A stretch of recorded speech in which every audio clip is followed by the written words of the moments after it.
Iya, Shalom, selamat pagi Bapak Ibu, saudara-saudari yang terkasih di dalam nama Tuhan kita Yesus Kristus. Kita bersyukur oleh karena anugerah Tuhan dapat kembali berjumpa dengan saya, Pastor Prianto Samasi, dalam uh, renungan pagi yang pada saat pagi hari ini ada narasumber kita, ada hambanya Pendeta Dr. Suryani Panto ya yang luar biasa Tuhan pakai dalam pelayanan pekerjaan Tuhan.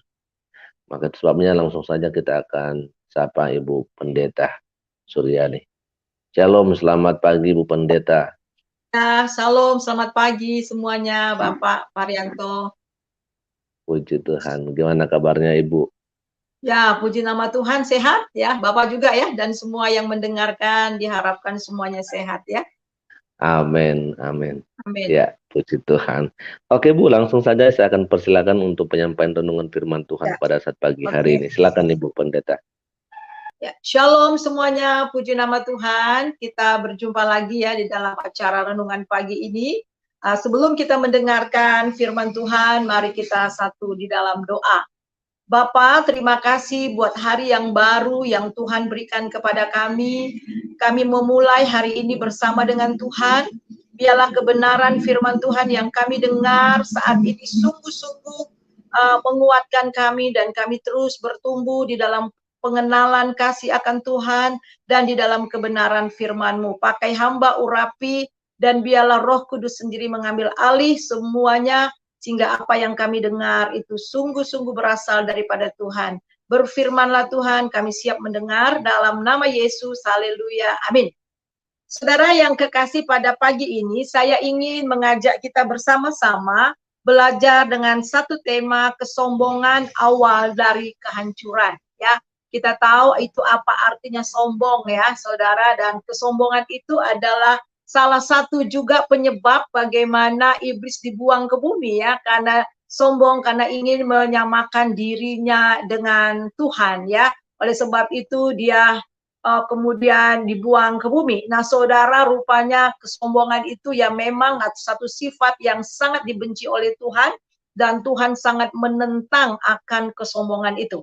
Nah, saudaraku yang kekasih, kita akan melihat satu pengalaman seorang raja yang tadinya sangat diberkati oleh Tuhan, oleh karena dia mengandalkan Tuhan, tetapi ketika dia sampai ke satu puncak kejayaan di mana Tuhan membawa dia dari level ke level, tetapi ketika dia sampai ke puncak, kemudian dia berubah setia dan dia menjadi tinggi hati, sehingga Tuhan kemudian merendahkan dirinya serendah-rendahnya. Dan sayangnya sampai mati raja ini tidak bertobat, sehingga dia tidak mendapatkan penghormatan sampai matinya. Nah, saudaraku yang kekasih, mari kita membuka Alkitab kita ya. Kita buka Alkitab kita dari 2 Tawarikh pasal yang ke-26 ya. Kita baca seluruh pasal, tetapi kita hanya baca saja 5 ayat, dan nanti ayat-ayat yang berikutnya saya akan tunjukkan kepada kita semua dan kita akan lihat bersama-sama. Mari kita baca di 2 Tawarikh pasal 26 ayat 1 sampai ayat yang ke-5. Raja Uzia, segenap bangsa Yehuda mengambil Uzia yang masih berumur 16 tahun dan menobatkan dia menjadi raja, menggantikan ayahnya Amazia. Ia memperkuat Elot dan mengembalikannya kepada Yehuda sesudah raja mendapat perhentian bersama-sama dengan nenek moyangnya. Usia berumur 16 tahun pada waktu ia menjadi raja, dan 52 tahun lamanya ia memerintah di Yerusalem. Nama ibunya ialah Yokolya Yerusalem. Ia melakukan apa yang benar di mata Tuhan, tepat seperti yang dilakukan Amazia ayahnya. Ia mencari Allah selama hidup Zakaria dan mengajarnya supaya takut akan Allah, dan selama ia mencari Tuhan, Allah membuat segala usahanya berhasil. Nah, saudara, kita melihat di sini, kita belajar dari satu pengalaman seorang raja yang bernama Raja Uzia. Nah, Raja Uzia ini adalah dari Yehuda, dari kerajaan Yehuda, dan kita melihat di sini bahwa ketika dia dinobatkan sebagai raja, Raja Yehuda itu pada waktu umurnya sangat muda sekali, masih berumur 16 tahun. Nah, kalau kita melihat umur 16 tahun, apa sih yang dapat dibuat? Umur yang masih muda, yang masih labil, ya, yang masih darah muda. Tetapi Alkitab di sini mencatat bahwa dia termasuk raja yang sangat berhasil dan sukses.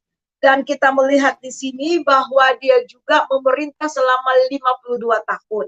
Nah, kita akan melihat apa kunci daripada kesuksesannya. Dan di dalam ayat, kita lihat di dalam ayat yang mulai dari ayat yang ketiga ya, usia berumur 16 tahun pada waktu ia menjadi raja dan 52 tahun ia memerintah di Yerusalem. Nama ibunya ialah Yekolya dari Yerusalem. Ia melakukan apa yang benar di mata Tuhan ya. Nah, saudara, seringkali di dalam ada kisah-kisah daripada raja, nama seorang ibu disebut ya. Itu menunjukkan bagaimana peran seorang ibu juga terhadap seorang anak itu sangat penting banget ya. Nah, kita melihat di sini bahwa ia melakukan apa yang benar di mata Tuhan.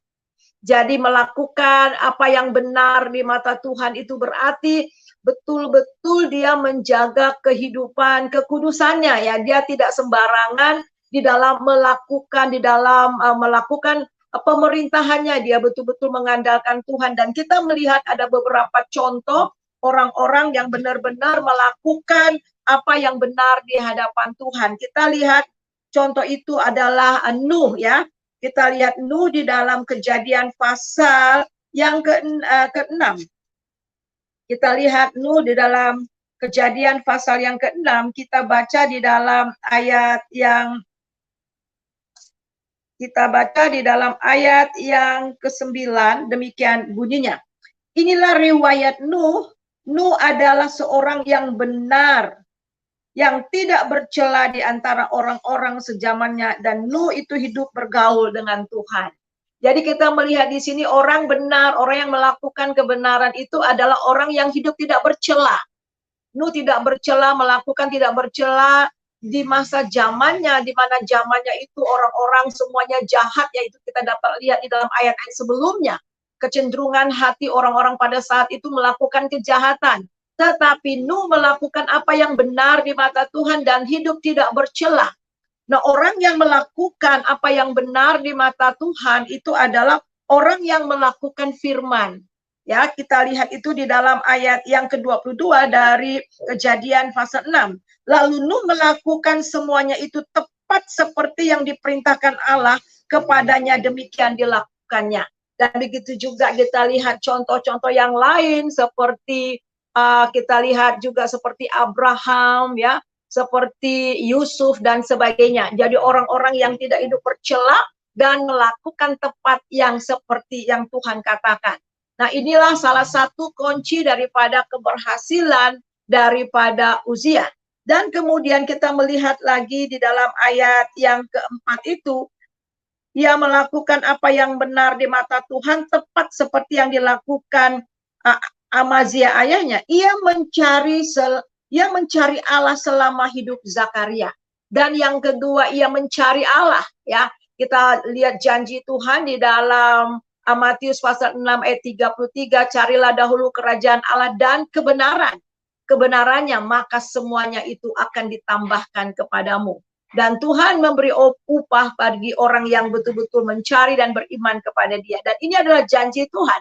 Dan janji Tuhan itu betul-betul digenapi di dalam diri daripada Raja Uzia. Dia mencari Tuhan, sebab itulah dia memberkati. Dan bagaimana juga kita melihat Salomo, karena dia mencari, dia mengutamakan hikmat ya daripada harta kekayaan, sehingga Tuhan memberkati dia. Jadi terlebih dahulu mencari kebenarannya dan kerajaannya, mencari Tuhan dalam kehidupannya. Kita melihat yang berikutnya, dia bukan hanya mencari Tuhan, tetapi kita melihat di sini dia hidup takut akan Tuhan. Kita lihat di dalam ayat, ia mencari selama hidup Zakaria yang mengajarkan hidup takut akan Tuhan. Nah, kita lihat di dalam Amsal 1 ayat ke-7 adalah takut akan Tuhan adalah permulaan daripada hikmat. Ya, jadi kita lihat permulaan daripada hikmat itulah takut akan Tuhan. Sebab itulah walaupun dia masih muda, ya, walaupun dia masih sangat dikatakan masih remaja, tetapi Tuhan membuat segala yang dikerjakannya berhasil. Kita lihat di dalam ayat yang kelima bagian terakhir, Allah membuat segala usahanya berhasil. Jadi betul-betul berhasil di dalam pemerintahannya. Kita lihat bagaimana keberhasilan demi keberhasilan yang dicapai oleh Raja Usia. Yang kita lihat ayat ke-6, maka majulah ia berperang melawan orang Filistin dan membongkar tembok Gad, Yebni, Asdod, lalu mendirikan kota-kota di sekitar Asdod dan di lain-lain wilayah orang Filistin. Allah menolongnya terhadap orang-orang Filistin, terhadap orang Arab yang tinggal di Gulbaal, dan terhadap orang-orang Meunim, orang-orang Amon membayar upeti pada Uzia. Namanya termasyhur sampai ke Mesir karena kekuatan yang besar. Jadi kita lihat di sini ketika dia maju berperang ya melawan negara-negara tetangganya, dan kita melihat di sini Tuhan membuat dia berkemenangan dan berhasil. Dan bahkan kita melihat di sini di dalam ayat kita lihat di dalam ayat yang ke-18, namanya termasyhur sampai ke Mesir karena kekuatan yang besar. Jadi namanya sudah mulai terkenal dan termasyhur, dan sudah sampai ke negara-negara, sampai ke Mesir ya. Jadi sudah sampai ke Mesir, namanya termasyhur.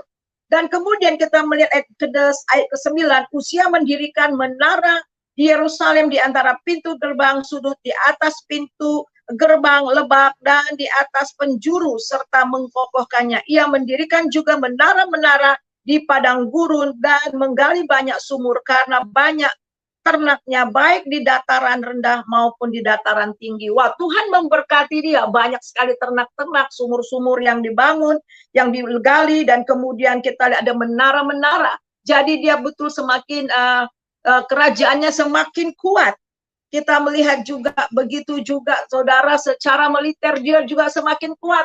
Kita lihat itu di dalam ayat yang ke-11. Selain itu Uzia mempunyai tentara yang sangat berperang, yang maju berperang dengan laskar-laskar menurut jumlah anak buah yang dicatat oleh Panitra, Yetil, dan penetua usaha penata usaha Mesea di bawah pimpinan Hanaya. Kepala puak pahlawan-pahlawan yang gagah perkasa itu di seluruh berjumlah 2.600 orang. Jadi saudara, dia mempunyai tentara-tentara yang gagah perkasa, yang tangguh. Dan kemudian juga kita melihat di dalam ayat yang ke-12, di bawah pimpinan mereka terdapat suatu belentara terdiri dari 7.500 orang yang gagah perkasa dalam berperang untuk membantu raja dalam menghadapi musuh. Wah, luar biasa, betul-betul kuat. Secara keamanan betul-betul kuat, mempunyai tentara-tentara, dan kemudian juga dia memiliki, kita lihat ayat ke-15, memiliki alat-alat perang yang canggih yang diciptakan oleh ahli-ahli yang pada saat itu. Jadi kita melihat betul-betul sudah menjadi kuat, dan akhirnya kita melihat di sini di dalam ayat yang ke-15 bagian yang terakhir, nama raja itu termasyhur sampai ke negeri-negeri yang jauh karena ia ditolong dengan ajaib sehingga menjadi kuat. Jadi 2 kali disebut karena dia menjadi kuat. Kalau tadinya namanya termasyhur hanya sampai di Mesir, tetapi sekarang sudah sampai ke negeri-negeri yang jauh. Orang yang mendengar nama Raja Uzia gemetar, ya, mereka takut dan termasyhur karena mereka melihat bagaimana Tuhan itu luar biasa dahsyat menyertai raja ini. Dan di sini dikatakan oleh karena pertolongan Tuhan yang sangat ajaib, saudara. Jadi dia mulai menata kerajaannya mulai dikatakan mulai dari remaja, ya. Belum tahu apa-apa, tapi oleh karena pertolongan Tuhan, dia sungguh-sungguh hidup benar, dia mencari Tuhan, dia takut akan Tuhan, dan dia melakukan semua yang diperintahkan Tuhan, sehingga Tuhan membawa dia dari satu level ke level, sehingga sampai kepada puncak di mana namanya termasyhur sampai ke negeri-negeri yang jauh. Tetapi saudara, apa yang terjadi ketika dia sampai ke puncak, ya, kejayaan, ya, Dia di sini di dalam ayat yang ke-16 kita lihat di sini, setelah ia menjadi kuat, ia menjadi tinggi hati sehingga ia melakukan apa yang merusak dan berubah setia kepada Tuhan Allahnya dan memasuki bait Tuhan untuk membakar ukupan di atas mezbah pembakaran ukupan. Wah, sangat menyedihkan sekali. Berbeda sekali ya dengan Daud. Ketika Daud memulai ya di mana dia dikejar-kejar ya, padahal dia sudah dinobatkan jadi raja, dia dikejar-kejar untuk dibunuh oleh Saul. Dan kemudian dia memulai itu dengan bersama dengan Tuhan, dan Tuhan membawa dia dari satu level ke level yang lain, di mana Daud boleh betul-betul menjadi raja yang kuat. Tetapi kita melihat di sini ketika dia sampai satu kepada kejayaan, saudara, dia katakan apa? Segala kehormatan, segala kejayaan, segala kekayaan, ya, kemuliaan itu berasal dari Allah dan untuk Allah. Sebab itulah kerajaan Daud dikokohkan oleh Tuhan, ya. Nah, saudara, akan tetapi Raja Uzia ini ketika dia merasa dirinya sungguh sangat kuat, dia sudah terkenal dan orang-orang pada takut kepada dia, dan akhirnya dia menjadi tinggi hati. Wow, I'm something, ya. Wah, saya ini adalah sesuatu, saya ini sudah menjadi somebody, ya. Jadi dia tinggi hati dan dia lupa bahwa Tuhanlah yang membawa dia dari kemenangan-kemenangan. Dia lupa, saudara, bahwa Tuhanlah yang memberikan kekuatan yang ajaib kepada dia. Ya, kita melihat biasanya orang yang sombong itu melupakan apa yang telah dia alami di masa-masa pada waktu dia memulai karirnya. Nah, kita melihat di sini, saudara, setelah ia menjadi kuat, ia menjadi tinggi hati, sehingga ia melakukan hal yang merusak, berubah setia kepada Tuhan. Ini sangat mengerikan sekali. Ketika dia sudah menjadi tinggi hati, ia berubah setia, bahkan di sini dikatakan berubah setia kepada Tuhan Allahnya. Dan kemudian memasuki bait Tuhan untuk membakar ukupan di atas mezbah bakaran ukupan. Dan dia merasa bahwa dia sudah seorang raja yang hebat, seorang raja yang sudah berkuasa, sehingga dia merasa juga berkuasa di atas mezbah Tuhan. Dia berkuasa di bait Allah, dia bisa melakukan apa-apa. Mungkin dia berpikir, wah, ini bait Allah bisa megah seperti ini karena ada andil saya. Mungkin dari uang yang saya berikan sehingga saya membangun bait Allah ini, sehingga bait Allah ini bisa bermegah, ya, bisa megah, dan saya juga membiayai semua imam-imam yang ada di situ. Dan dia merasa sombong karena dia merasa sudah kaya, sudah mempunyai segala sesuatu, sehingga dia berpikir juga dia bisa mengatur, ya, dia bisa mengatur juga rumah bait Allah yang harusnya diatur oleh imam-imam dan sudah ditetapkan oleh Tuhan. Dan apa yang dia lakukan di sini? Kita melihat dia memasuki bait Tuhan untuk membakar ukupan di atas mezbah bakaran ukupan. Dan dia mengambil bagian pekerjaan imam yang harusnya dilakukan oleh imam-imam. Dan itu sudah menjadi ketetapan di dalam Tuhan, ya, ketetapan Tuhan. Di dalam imamat, ya, kita sudah melihat bagaimana ini ketetapan yang harus dilakukan oleh para imam. Akan tetapi dia sudah tidak peduli lagi karena dia sudah merasa mungkin lebih kuat dari Tuhan. Dia lebih berjaya daripada para imam-imam dan sudah tidak lagi ada aturan, ya, tidak lagi ada aturan lagi karena dia menganggap dia seorang raja yang luar biasa dan dia bisa melakukan apa saja. Apalagi punya uang dan bisa bayar siapa saja. Nah, saudara, ini adalah keangkuhan yang betul-betul merusak, ya, saudara. Dan apa yang terjadi, saudara? Kita melihat di dalam ayat yang ke-18, mereka berdiri di depan, kita melihat mereka berdiri di depan Raja Uzia dan berkata kepadanya, "Hai Uzia, engkau tidak berhak membakar ukupan kepada Tuhan. Hanyalah imam-imam keturunan Harun yang telah dikuduskan yang berhak membakar ukupan. Keluarlah dari tempat ini karena engkau telah berubah setia. Engkau tidak akan memperoleh kehormatan dari Tuhan Allah karena hal ini." Jadi kita melihat di situ para imam yang ada pada saat sana begitu tegas dan berkata kepada Raja Uzia, kamu tidak berhak dan kamu tidak akan mendapat kehormatan karena hal ini. Jadi kita melihat di sini saudara, ada hamba-hamba Tuhan yang tegas ya, tapi kadang-kadang ya mungkin ada terjadi ya, ada yang orang-orang yang betul-betul orang yang sangat berpengaruh di gereja, ada sangat berpengaruh di gereja dan kemudian dia juga memberi perpuluhan mungkin lebih besar dari yang lain, sehingga dia menganggap dirinya itu lebih hebat dari yang lain, sehingga banyak mengatur gembala, mengatur majelis dan sebagainya, karena merasa dia lebih dari semuanya. Dan ini bisa terjadi dimanapun. Tetapi kita melihat saudara apa yang terjadi. Imam-imam ini begitu tegas, ya, begitu tegas terhadap Raja Uzia. Dan kita melihat di sini ayat yang ke-19. Tetapi Uzia dengan bokor ukupan di tangannya untuk dibakar menjadi marah. Sementara amarahnya meluap-luap, para imam timbullah penyakit kusta pada dahinya di hadapan para imam-imam di rumah Tuhan dekat mezbah pembakaran. Ketika ditegur saudara, ketika ditegur dia marah. Bahkan marahnya itu bukannya sekedar marah. Di sini dikatakan marahnya meluap-luap. Orang sombong kalau ditegur pasti marah, saudara. Padahal sudah jelas salah. Sudah jelas bahwa dia telah melanggar aturan yang sudah Tuhan tetapkan.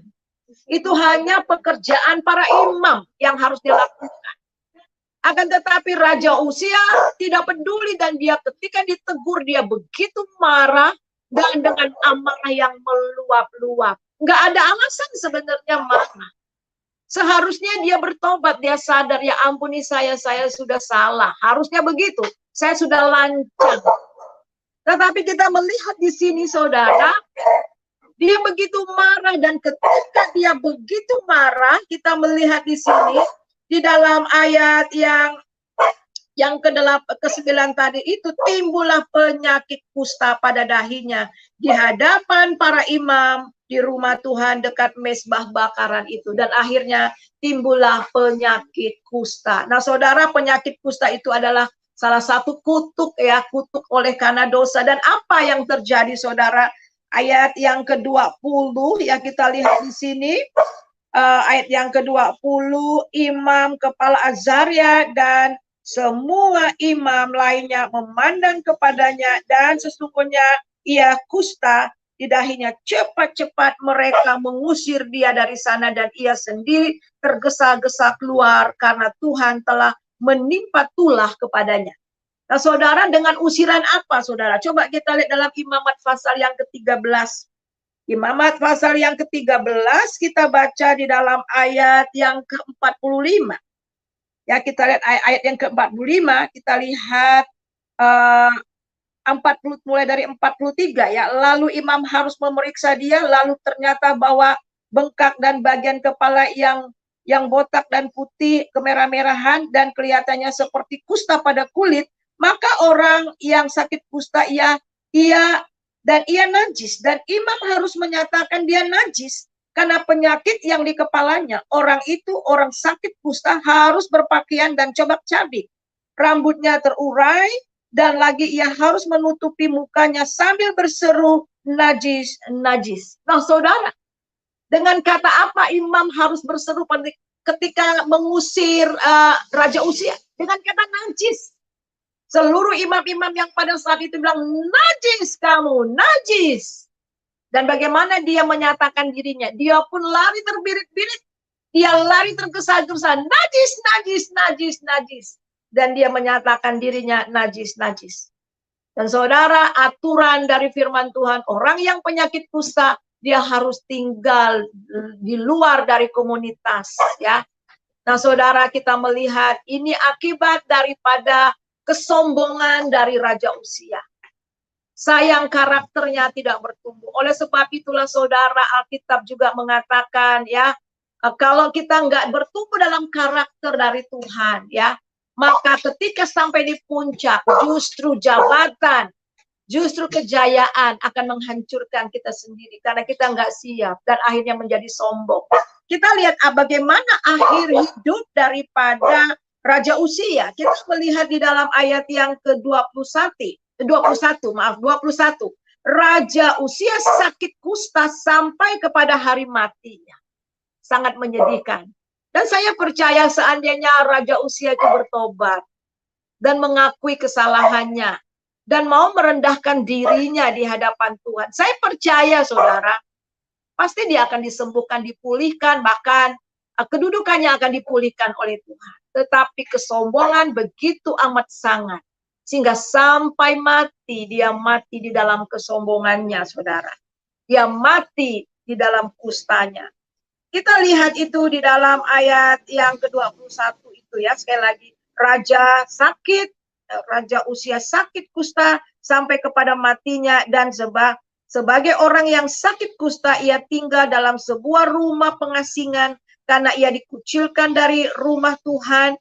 Dan Yotam anaknya mengepalai istana raja dan menjalankan pemerintahan atas rakyat negerinya. Selebihnya dari riwayat Uzia dari awal sampai akhir ditulis oleh Nabi Yesaya bin Amos. Kemudian Uzia mendapat perhentian bersama-sama dengan nenek moyangnya dan dikuburkan di samping nenek moyangnya di ladang dekat pekuburan raja-raja. Karena ia penyakit kusta, kata orang, maka Yotam anaknya menjadi raja menggantikannya. Perhatikan saudara, di mana dia dikuburkan? Di ladang. Ya, dekat kuburan nenek moyangnya. Dan memang, tapi bukan di kuburan raja-raja. Kita tahu saudara, kalau raja-raja itu ya, kalau mati, dia itu terhormat. Itu adalah penghormatan yang terakhir ketika raja mati, ya diberikan penghormatan yang setinggi-tingginya. Dan dia akan dibuat satu kuburan yang betul-betul kuburan yang terhormat. Di mana juga di kuburan raja-raja.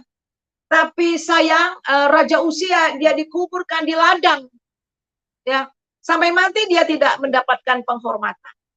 Jadi saudara, kita melihat beberapa ayat bahwa memang saudara, kesombongan itu adalah awal daripada kehancuran. Ada begitu banyak orang sombong yang menghancurkan dirinya. Siapa sih kita untuk menjadi sombong, saudara? Kita belajar seperti Raja Daud. Ketika dia sampai kejayaan, dia katakan semua kehormatan, semua kejayaan, ya, semua kekayaan, semua kemuliaan hanya dari Tuhan dan untuk Tuhan. Dan mari kita melihat alasan mengapa dia sampai terjadi seperti ini. Kita melihat di dalam 2 Tawarikh pasal yang ke-26. Kenapa tragis seperti ini ya? Dia memulai sesuatu yang baik, tetapi kenapa dia mengakhirinya dengan sesuatu yang tidak baik? Sehingga mengakhirnya dengan tragis sekali dan sangat menyedihkan. Ada beberapa alasan. Mari kita melihat di dalam ayat yang keempat. Ia melakukan apa yang benar di mata Tuhan, tepat seperti yang dilakukan Amazia ayahnya. Ia mencari Allah selama hidup Zakaria yang mengajarkan takut akan Tuhan. Ternyata saudara, dia hidup benar, dia hidup takut akan Tuhan, mencari Tuhan selama hidup Zakaria.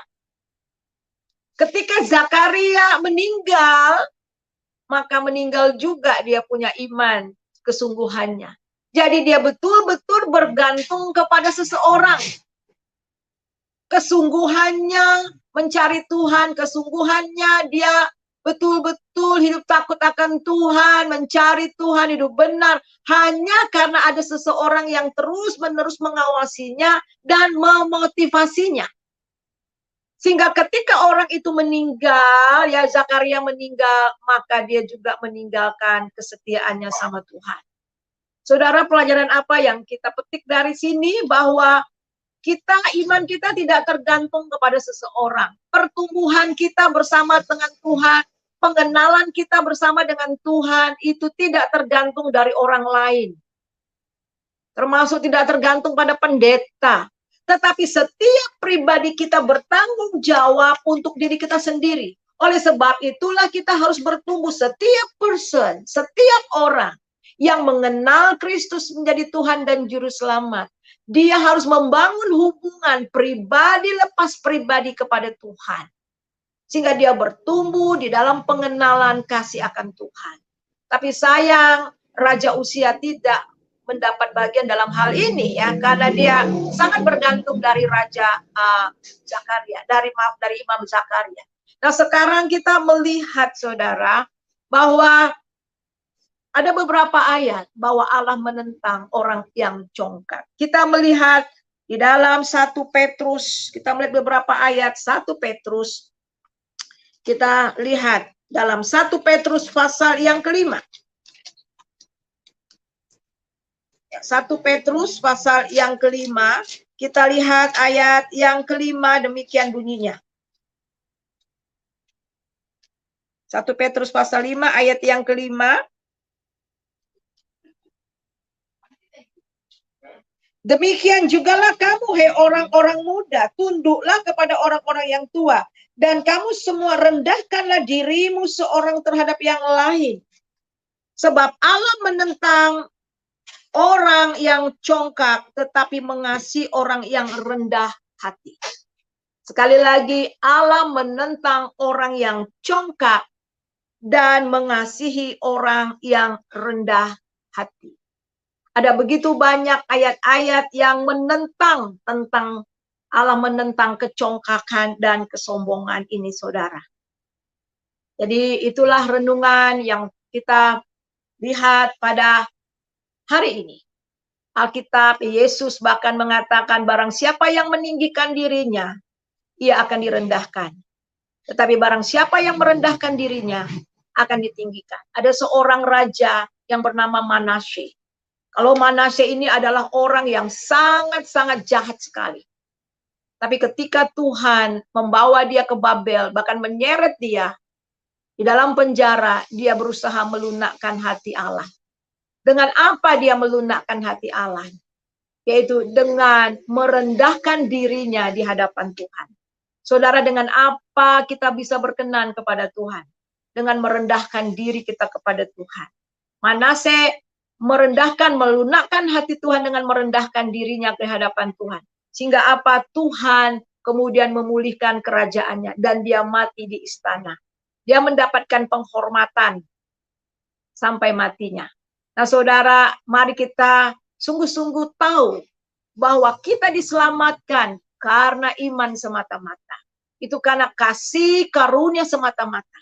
Kalau saudara dipanggil oleh Tuhan, dipakai oleh Tuhan dengan sangat luar biasa, itu karena Tuhan semata-mata. Mungkin saja saudara, kita akan dipakai dari waktu ke waktu, dan kita akan dibawa dari satu tempat ke tempat, dan kita mungkin akan menjadi terkenal, kita akan menjadi dikenal orang, bahkan dipuji-puji orang. Tapi ingat, semuanya itu dari Tuhan dan untuk Tuhan. Kemuliaan hanya untuk Tuhan saja. Nah, kita melihat saudara kejatuhan banyak anak-anak Tuhan, kejatuhan hamba-hamba Tuhan, ketika dia sudah begitu ngetop, sudah mencapai puncak, dan begitu banyak orang mengkultuskan dia. Karena dia dicari-cari, karena dia minta ya melakukan sesuatu, dan mukjizat-mukjizat, kekuatan Tuhan yang dahsyat dinyatakan dalam hidupnya. Sehingga banyak orang mulai mencari dia dan mulai sombong. Nah, itulah kejatuhan dari hamba Tuhan dan anak Tuhan. Sebab itu mari tetap rendahkan hati kepada Tuhan dan katakan, Tuhan, kalau saya dipakai itu semua karena anugerah Tuhan. Semua karena anugerahnya, ya. Semua karena anugerahnya. Ya, kita dipakai Tuhan karena anugerah Tuhan, saudara. Kita diselamatkan karena anugerah Tuhan, kita dipakai oleh Tuhan oleh karena anugerahnya. Oleh sebab itu terpujilah dia di dalam kehidupan kita. Mari kita satu dalam doa. Terima kasih Tuhan untuk renungan firman Tuhan, untuk pelajaran kami pada hari ini. Kami belajar dari satu kehidupan anak-Mu ya Tuhan, Raja Uzia. Tuhan membuat dia berhasil oleh karena dia hidup benar, dia mencari Engkau, dia takut akan Tuhan, sehingga betul-betul Tuhan membawa dia menjadi orang yang kuat dan termasyhur. tetapi dia menjadi tinggi hati, berubah setia kepadamu dan melakukan yang rusak. Oleh sebab itu Tuhan, biarlah apa yang kami pelajari pada hari ini itu betul-betul menjadi satu pelajaran yang baik buat kami, supaya kami tidak sombong, tetapi tetap rendah hati di hadapan Tuhan, dan Tuhan memakai kami dari waktu ke waktu. Terima kasih, segala kemuliaan, segala kehormatan, kejayaan, semua dari Engkau dan untuk Engkau. Terpujilah Engkau ya Tuhan. Di dalam nama Yesus kami berdoa, haleluya, amin. Shalom semuanya. Tuhan Yesus memberkati, selamat beraktivitas. Kiranya damai sejahtera daripada Tuhan memenuhi saudara sekalian sepanjang hari ini. Dan biarlah kebenaran firman Tuhan menjadi pedoman dalam hidup kita. Amin. Shalom Bapak Perianto, saya serahkan kembali kepada Bapak.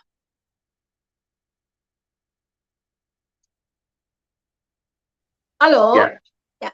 Puji Tuhan.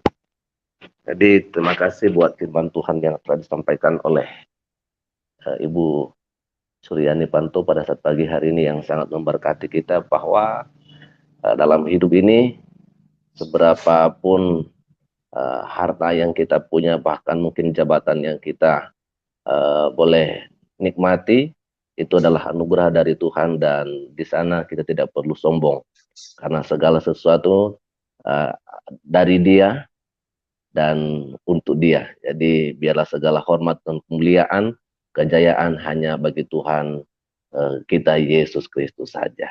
Haleluya.